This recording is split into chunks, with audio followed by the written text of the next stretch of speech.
अफगानिस्तान आपको ये सिखाता है कि रातों रात कुछ भी बदल सकता है और आज पूरी दुनिया को अफगानिस्तान से सबक लेना चाहिए। पहली सीख तो यह है, अगर आपका राष्ट्र मजबूत नहीं है तो आपका बंगला, आपकी गाड़ियां, आपका बिजनेस, आपका बैंक बैलेंस और आपकी पढ़ाई लिखाई आपके किसी काम नहीं आएगी। ये सब आपके किसी काम नहीं रहेगा। दूसरी सीख है, अगर आपका देश आत्मनिर्भर नहीं है तो आपकी अपनी संपत्ति की भी कोई कीमत नहीं रह जाती।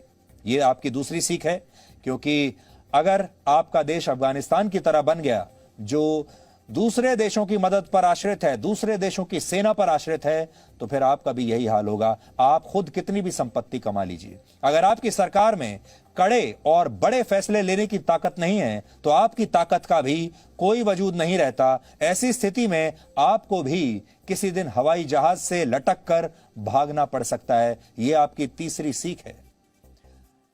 अगली सीख यह है कि जिस नेता को आपने चुना है वो अगर कमजोर हो, यानी अगर आपका नेतृत्व ही कमजोर है, तो सब कुछ होने के बावजूद किसी भी देश के नागरिकों को शरणार्थी बनते देर नहीं लगती।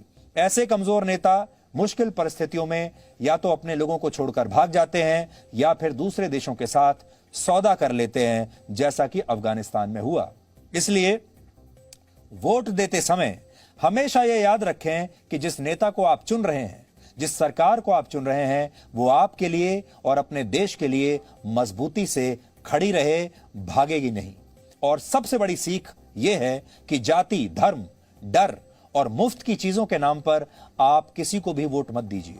वोट अपने देश को मजबूत बनाने के लिए दीजिए। यह सीख अफगानिस्तान के इस संकट से आज भारत के हर नागरिक को लेनी चाहिए। जाति, धर्म ये सब बाद में आती हैं, मुफ्त की चीजें सब बाद में आता है। जब आपका देश बचेगा तब आप बचेंगे, वरना एक दिन आपको भी हवाई जहाज से लटक कर देश से भागने पर मजबूर होना पड़ेगा।